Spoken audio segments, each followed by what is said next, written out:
ভালোবাসা তখনই পূর্ণতা পায় যখন তুমি কারো সুখকে নিজের সুখ ভাবো। নিজের স্বার্থ ভুলে গিয়ে অন্যের জন্য বাঁচাই আসল ভালোবাসা, যা নিঃস্বার্থ হয় তাই দীর্ঘস্থায়ী হয়। যে মহিলা নিজের শরীর অপরকে দেখানোর জন্য খুলে রাখে, অন্যকে দেখানোর জন্য সাজুগুজু করে, এরা আর যাই হোক ভালো নারী হতে পারে না। প্রকৃত ভালোবাসা কখনো শর্ত চায় না, এটা সে নিঃস্বার্থভাবে তুমি যেমন তেমন করেই গ্রহণ করে। ভালোবাসা মানে কাউকে বদলানো নয়, বরং তার প্রতিটি অপূর্ণতাকে ভালোবেসে নেওয়া। চোখের জলটা অনেকটা ফুলের মতো, কখনো নিজে থেকে ঝরে পড়ে, কখনো বা অন্যকে এসে জড়িয়ে দিয়ে চলে যায়। স্বামী আর স্ত্রীর মধ্যে যদি মনের মিল, ভালোবাসা না থাকে, সে সংসার যতই নামি দামি হোক আর টাকাওয়ালা হোক, সে সংসারে সুখ থাকে না। একটা তেতু সত্যি কথা কি জানো তো, কাউকে প্রয়োজনের তুলনায় বেশি দাম দিলে সে খুব যত্ন করে অবহেলা শুরু করবে। যতই ঝগড়া অভিমান হোক, সত্যিকারের ভালোবাসা কখনো শেষ হয় না, বরং প্রতিটি ঝগড়া, প্রতিটি অশ্রু সম্পর্ককে আরো গভীর করে তোলে।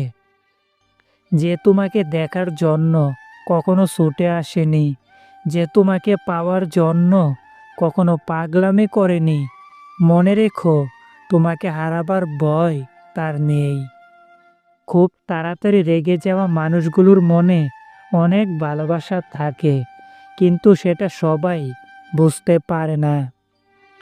কখনো কাউকে কথা বলার জন্য বারবার অনুরোধ করার দরকার নেই, কারণ যার কাছে তোমার সত্যিকারের মূল্য থাকবে, সে হাজার ব্যস্ততার মাঝেও তোমাকে সময় দেবে।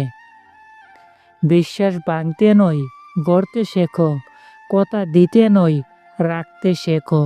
কারো জীবনের জ্বর নয়, আলো হয়ে যেও। মিথ্যে দিয়ে নয়, সত্য দিয়ে জীবন গড়ো। ভালোবাসা কখনো শুধু কথায় প্রকাশ পায় না, বরং ছোট ছোট যত্নে, আচরণে, চুপচাপ খোঁজ নেওয়াই প্রকাশ পায়। একটা খেয়েছো প্রশ্নের ভেতরেই তাকে হাজারো মমতা আর অনুভূতি। এই সরলতাই ভালোবাসাকে মহান করে। তাদের কেয়ার করে কি লাভ যে তোমায় ইগনোর করে? কেয়ার তাদেরকে করো যে তোমাকে কেয়ার করার জন্য অন্য সবাইকে ইগনোর করে। ভালোবাসা হলো ধৈর্যের পরীক্ষা, যেখানে তাড়াহুড়ো করলে সম্পর্ক ভেঙে যায়, কিন্তু ধৈর্য ধরলে একে অপরকে আরও গভীরভাবে জানা যায়। সত্যিকারের ভালোবাসা সব সময় সময়ের পরীক্ষায় টিকে থাকে। মায়া ত্যাগ করতে শেখো, দেখবে কষ্ট কমে যাবে। কারণ মায়া যদি কারোর উপর বেড়ে যায়, সে একটু কষ্ট দিলে বুকটা যেন ফেটে যায়। সব ছেলেরা কিন্তু বাবার টাকায় ফুটানি মেরে বেড়ায় না। কিছু ছেলে মেয়ে আছে স্বল্প আয় করে পরিবারের পাশে দাঁড়ায়।